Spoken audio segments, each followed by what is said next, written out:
قریب جا سکتا ہے؟ اللہ اکبر کبیرہ۔ حضرت آدم علیہ السلام نے جنت کے اندر درود پاک کی شکل میں مہر ادا کیا ہے، تب حضرت آدم حضرت حوا کے قریب ہوئے ہیں، اور پھر وہاں سے دنیا میں جب نکالے گئے، دنیا میں تشریف لائے، اور پھر نسل انسانی کا فروغ شروع ہوتا ہے۔ عرض کرنے کا مطلب یہ ہے پیارے، یہ ایک جنتی عمل ہے جس پر ہم اور آپ عمل کر رہے ہیں۔ اللہ رب العزت کی یہ بہت بڑی نعمت ہے جو اللہ نے ہمیں اور آپ کو عطا فرمائی ہے۔ اس نکاح کے ذریعے سے دو دل جڑ جاتے ہیں، اس نکاح کے ذریعے سے دو خاندان کے لوگ جڑ جایا کرتے ہیں۔ عزیزان گرامی وقار، آؤ ذرا دیکھتے چلو اللہ رب العزت نے دنیا میں کتنی عظیم عظیم نعمتیں آپ کو عطا فرمائی ہے۔ اسی عظیم نعمت میں سے ایک نعمت یہ نکاح ہے۔ حضرات گرامی، آج ان کے والد کتنے خوش ہو رہے ہوں گے، ان کی والدہ کتنی خوش ہو رہی ہوں گی جب سے یہ بیٹا دنیا میں آیا ہوگا۔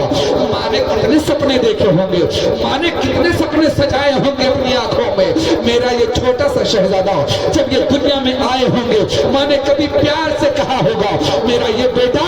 جوان ہوگا تو میں اسے اپنے ہاتھوں سے دولہا بناؤں گی، میں اسے اپنے ہاتھوں سے سجاؤں گی۔ آج اس ماں کے ممتا کس طرح ارمان ان کے مچل رہے ہوں گے کہ میرا بیٹا کل دولہا بنے گا، میرا بیٹا کل اس کے سہرے پر سر پر شادی کا سہرا سجایا جائے گا۔ ایک ماں کی ممتا کتنے دنوں تک اس کے لیے انتظار کرتی ہے، ایک ماں کتنے دنوں تک، یہ کتنے سالوں تک اس خواب کو شرمندے تعبیر ہونے کے لیے آرزوئیں تمنائیں کرتی ہے۔ ماں جب اپنے چھوٹے سے شہزادے کو اپنے ہاتھوں میں لے کر چپکاتی ہے، پیار کرتی ہے، تو کبھی اس سے کہتی ہوگی میرے لال تو جوان ہوگا تو میں تیرے لیے دلہن لاؤں گی، تو جوان ہوگا میں تیرے سر پہ شادی کا سہرا سجاؤں گی، تو جوان ہوگا تو میں تیرے لیے اپنے گھر میں ایک بہو لے کر کے آؤں گی۔ وہ دن آج آ گیا، وہ دن آج اس کے سامنے ہے۔ ماں کی ممتا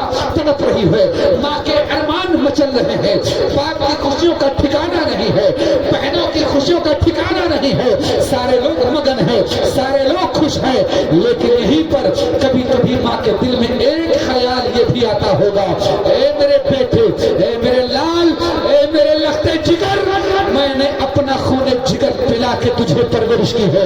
میں نے اپنا خون جگر پلا کے تجھے پالا تھا، تو بولنا نہیں جانتا تھا، میں نے تجھے بولنے کا ہنر سکھایا، تو چلنا نہیں جانتا تھا، تیرے باپ نے انگلی پکڑ کر کے تجھے چلنا سکھایا ہے۔ اے میرے لخت جگر، آج تیری شادی ہو رہی ہے، آج تو دولہا بنے گا، اے میرے لال کل تیرے سر پر شادی کا سہرا سجایا جائے گا، دنیا خوشیاں منائے گی، دنیا خوشیوں میں مگن ہوگی، مگر اے میرے بیٹے، اے میرے لال کہیں ایسا نہ ہو کہ جب تیری دلہن تیرے گھر آ جائے، جب تیری دلہن تیرے گھر آ جائے تو اس دلہن کی محبت میں کہیں مجھے مت بھول جانا،